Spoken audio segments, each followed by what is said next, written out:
Ciao, young. Ciao, baby. That's Rachel from Dubrovnik, Croatia. I declare world peace and God bless America. Oh, in Croatian. Let's stay with the third world countries.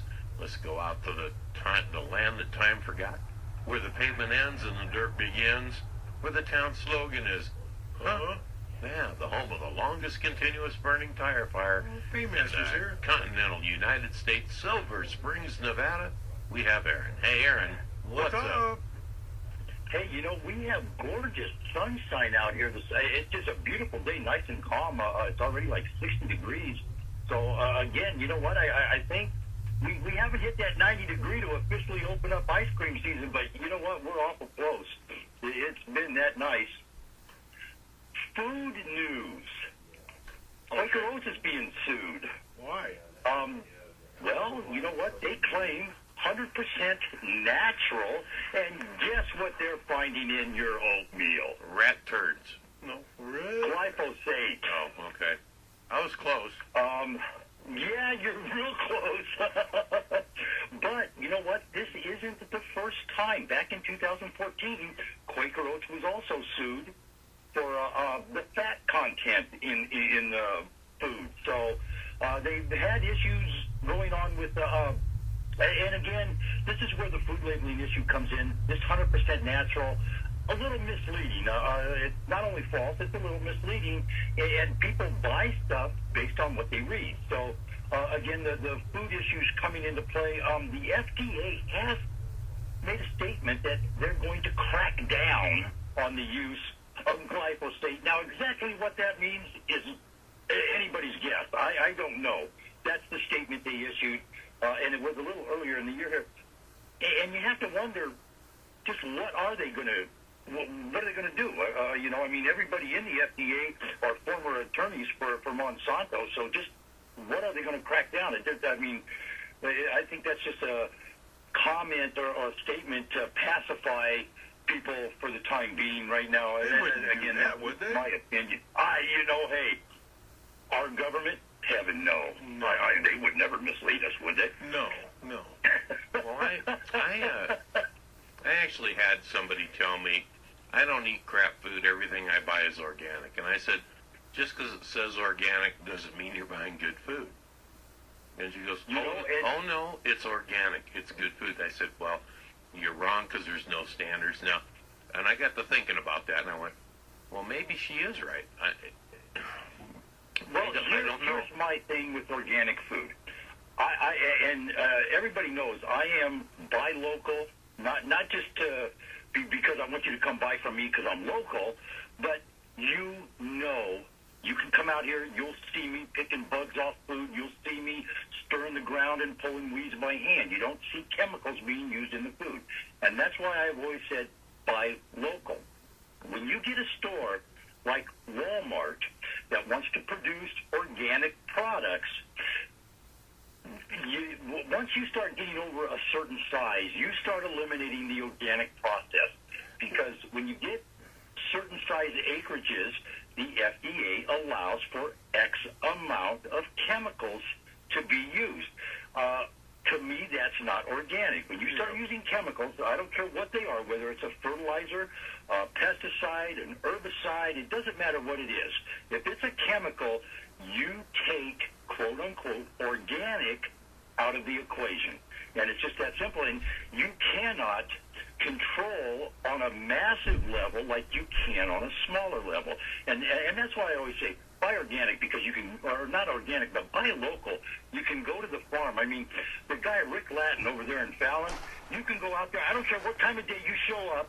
If you show up and say, hey, Rick, I'd like to take a look at what you got, he's going to get off the tractor. He's going to walk you around. He's going to talk to you. He's going to show you what he's doing. And that is why he has been so successful over the years. A great guy, too, by the way. He helped me out in the beginning when we got going. But that is why I've always said, buy local. Don't go, when you see something in Walmart, and besides that, you can't beat the prices when you do buy local. And I'll give you an example. You go buy fresh herbs from Walmart in that little organic thing, in the little package, you're going to pay $2. You get a third of an ounce, maybe a quarter of an ounce. You come buy a bunch of herbs from me for $2, you get about a half a pound of herb. Yeah. So, big difference in what's going on and stuff. And speaking, the Food Revolution Summit, today they have some really good doctors on health. Today at 8 a.m., Dr. Joel Furman, he specializes in preventing and reversing disease through nutrition. At 9 o'clock, Dr. Mark Hyman, what science says about the food you eat. He is the director at the Cleveland Center for Functional Health. And Dr. Neil Bernard, an associate professor of medicine at George Washington School of Medicine and Health Sciences. He's president of the Physician Committee for Responsible Medicine. And he'll be talking about diabetes, body weight, and I love the phrase he used there, body weight, not obesity or something negative, body weight. And I'm going to touch on something here. I met a young lady, 22-year-old gal, and she told me, she goes, well, I weigh 140 pounds. And I looked at her, and I'm going, wow, every ounce of that is in the right place, young lady. This girl did not think she was fat. She did not think she was skinny. Yeah. But it was like, it was very refreshing to see somebody not so concerned with body image at that age. And that's what I think surprised me the most, because most girls that are 5'4", weigh 140 pounds, think they're fat. This girl was not fat. She was not skinny. She was healthy. And I like that phrase the doctor used there, body weight, not a negative term, obesity, anorexic, or anything like that. He uses body weight. But he talks about how plant-based diets affect your health and your body weight. So really good information today. And boy, I'll tell you what, I listened to Robin O'Brien yesterday for a minute, and holy cow, that the link is on the website, folks. If you have children, you want to go listen to what this gal has uncovered on allergens in our foods and how you can prevent them, and maybe not have to go to a doctor and be buying all that kind of allergy medicine for your kid. All this stuff can be prevented, of course, through proper diet and knowing what you're buying over the counter, stuff like that. So very, very, very good summit going on there. This is day 4, I'm sorry, and I got to clean something up. I spoke about an interview yesterday. The interview I was speaking of, the individual that was being interviewed, her name is Vandana Shrivi, and she's out of India.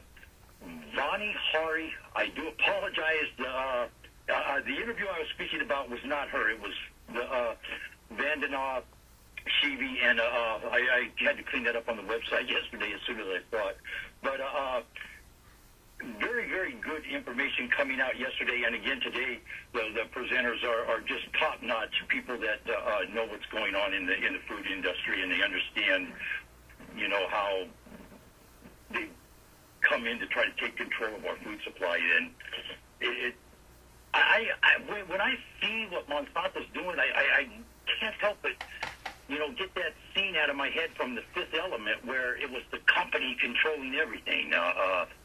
Where they just come in, and sometimes you wonder if life, they say art imitates life, but how often have we seen something in a movie that comes to fruition down the road? And the biggest example I can think of, when I saw the movie as a kid, 2001: Space Odyssey, it was just so far out there, and we all, when's 2001? That's forever. We're never going to see that.